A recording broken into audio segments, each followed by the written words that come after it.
Fast food आणि हॉटेलिंगच्या जमान्यात गावाकडची अस्सल चव हरवली आहे असं तुम्हाला वाटत असेल तर थांबा. ओम श्री गुरु माऊली घेऊन आले आहेत चटण्या आणि मसाल्यांचा नैसर्गिक आणि गावाकडचा फॉर्म्युला.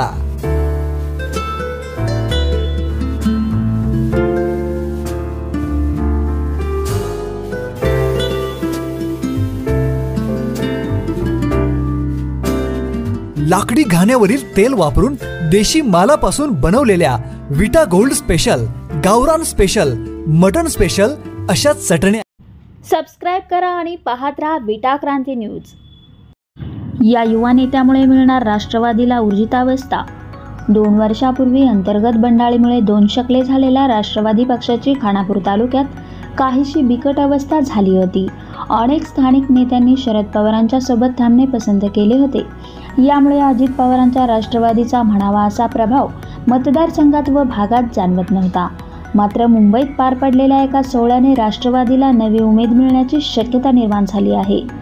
गेले अनेक वर्षे भाजपमध्ये कार्यरत असलेले भाजपाचे मावळते सांगली जिल्हा सचिव आणि विट्यातील युवा नेते पंकज भैया दबडे यांनी आपल्या शेकडो समर्थकांसह मुंबई येथे राष्ट्रवादी पक्षाचे सर्वेसर्वा उपमुख्यमंत्री अजितदादा पवार यांच्या उपस्थितीत राष्ट्रवादी पक्षात प्रवेश केला.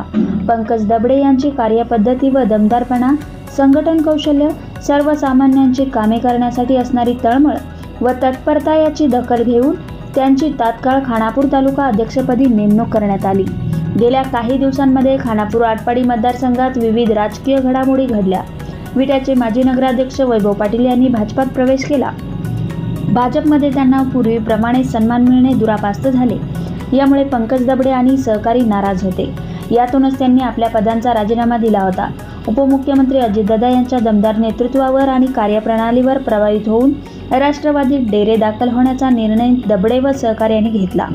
राष्ट्रवादीमध्ये प्रवेश केलेल्यांमध्ये पूर्वाश्रमीचे भाजपाचे नेते संदीप ठोंबरे यांच्यासह अनुसूचित जाती मोर्चा प्रदेश उपाध्यक्ष मुकेश अण्णा जगताप, प्रकाश भाऊ चौगुले, तालुका उपाध्यक्ष आबासो जाधव, सोमनाथ जाधव, राहुल कोरटे, लालासो पवार, रोहित कांबळे, शिवाजी तोरणे, संजय काळे, सुनील साळुंके, ऋषी दिवटे, दीपक जंगम, सामराय तुंबगी, आयुष्य लकडे, अक्षय मोहिते, प्रशांत भस्मे, प्रथमेश साळुंके, महेश कनसे, आकाश भस्मे, रोहित मोहिते, सुहास कुलकर्णी, सतीश सुतार, गोपाळ झडपे, लखन भोसले, गणेश जाधव, राहुल सकट, संदीप देवकुळे, मेजर महेंद्र लोंढे, मारुती वाघमारे यांच्यासह मोठ्या संख्येतील कार्यकर्त्यांचा समावेश आहे.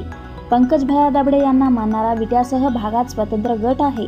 यामुळे त्यांच्या राजकीय भूमिकेकडे संपूर्ण मतदारसंघाचे लक्ष लागून राहिले होते. याचा थेट परिणाम विटा नगरपालिका निवडणुकीवर होण्याची शक्यता जाणकार व्यक्त करत आहेत. पंकज भैयांनी भाजपात असताना पक्षाची भूमिका तळागाळात पोहोचवली होती.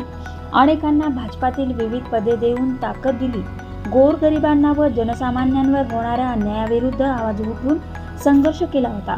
न्याय देण्याचा यशस्वी प्रयत्न केला होता. तशीच झंझावाती कारकीर्द ते राष्ट्रवादीत पार पाडणार याबाबत त्यांचे चाहते व कार्यकर्ते विश्वास व्यक्त करीत आहेत. दबडे यांच्या राष्ट्रवादी प्रवेशाने विटा नगरपालिका निवडणुकीत याबाबत थेट काय परिणाम होणार याची उत्सुकता नागरिकांना लागून राहिली आहे.